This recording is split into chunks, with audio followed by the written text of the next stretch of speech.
I am tired of Final Fantasy VIII being consistently misunderstood, baselessly hated, or worse still, overlooked because people hear what others say about it and that's enough for them. And this way too often extends to its main character Squall.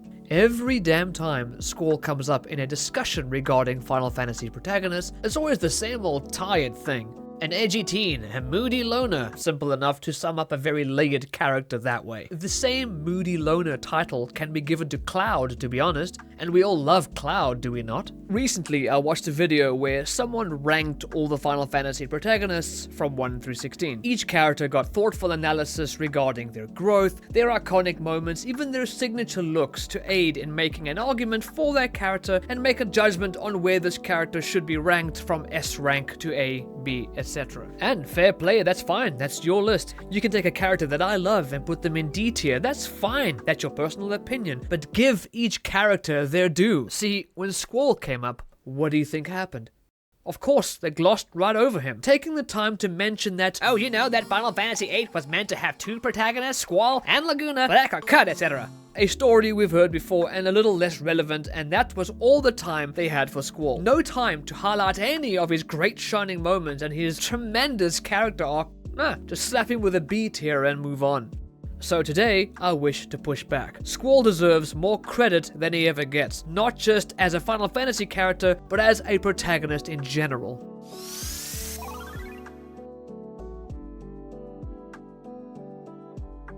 Let's get this out the way. Yes, he's quiet, moody, and withdrawn at the start, but that's the whole point of his character arc. By simply slapping that label onto him and calling it a day is to do a giant disservice to his growth throughout the story. A disservice to the fact that these walls he puts up comes from trauma, abandonment issues, and the enormous responsibilities shoved onto him as a seed combatant and as a damned commander of the entire garden and its overall mission to defeat the Sorceress. What he has to go through is the entire purpose of his arc, and because you get the unique experience of being able to see his thoughts, you get a front row seat to his entire thought process in his attempt to understand what is happening to him and the world around him. He may start as being very much shut off, self-reliant, and unwilling to open up, and for good reason. Seriously, it's part of his whole story. See, he does not stay there. I mean, simply comparing to Cloud, or Lightning for that matter, characters also labeled maybe cold, moody, or even stoic, and yet they are often praised for nuance. Squall often does not get the same generosity,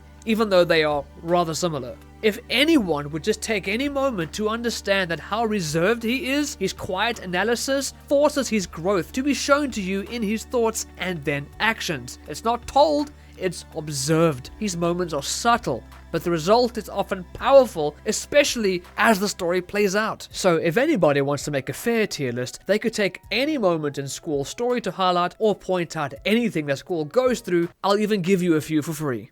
He's thrust into a leadership position under extreme pressure. He carries the burden of responsibility in battling against the Sorceress, dealing with the tumultuous politics of Galbadia, commanding the forces of Garden, friends potentially dying, etc. Squall doesn't want the spotlight, in fact he avoids it at all costs, but he grows into his role as a leader naturally. Squall was an orphan and was recruited into Balam Garden at a young age, and therefore his destiny, as it were, was decided for him. Squall knows his responsibility and carries out those responsibilities incredibly well, yet has never really had a single thought regarding what he actually wants, what's beyond his role as a mercenary. This is something he eventually starts to ponder. This is part of Squall's growth, learning what he wants, opening up, allowing himself to be vulnerable about it, all the while accepting that he has a job to do, a mission to fulfill, a responsibility that he maintains throughout all of this. With the weight of the world on his shoulders as a teenager, he shoulders it unbelievably well, while learning, growing, and shedding his moody shell slowly all the while. The way he rallies the members of Garden during the Garden versus Garden battle. And this was something entirely out of character for Squall at this time, showing his growth. He hated doing it, but did it because it had to be done. How he risks everything for Rinoa despite his fear of attachment. You can see Squall slowly revealing how he actually cares, how relieved he was that his friends were alive. Then with Rinoa, how his drive to help her sheds all his previous hang-ups. His transformation into someone who takes responsibility, not just because he has to, but because he chooses to. That is the important thing. That is enormously important to his growth. He accepts his responsibility and carries it out, and allows himself to rely on his friends to help carry it out. Squall's arc is quite literally one of the most realistic portrayals of leadership. From reluctant, emotionally stunted loner to someone who learns connection is strength. How the fear of loss should not prevent you from making those connections. Yes, Final Fantasy VIII was originally supposed to have Squall and Laguna as co-leads. Laguna is charismatic, warm, and fun, a perfect foil to Squall. But development shifted, Laguna's role was cut down, and Squall had to carry the whole game. Squall's arc, as a result, may feel rushed or uneven to some. My counterpoint? That doesn't make Squall outright bad, it makes him fascinating. A flawed protagonist caught in the middle of an ambitious but imperfect narrative experiment. To use that as a justification for an arc you didn't like or entirely understand is fine, but don't disregard Squall as a character as a result. In closing, Squall really shines in his emotional shift once Rinoa enters his life. He goes from "don't rely on me" to literally carrying her across continents. His speech to rally seed members before their battles, the subtle way his inner monologues change. My argument is Squall's growth is not flashy, but it's one of the most complete arcs in the series.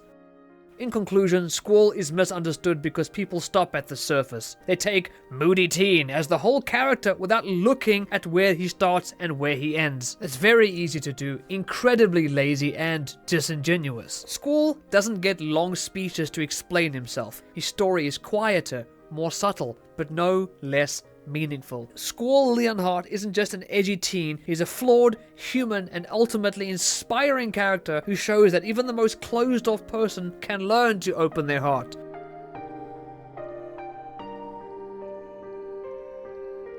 Try a little harder next time, and be more fair, do your homework.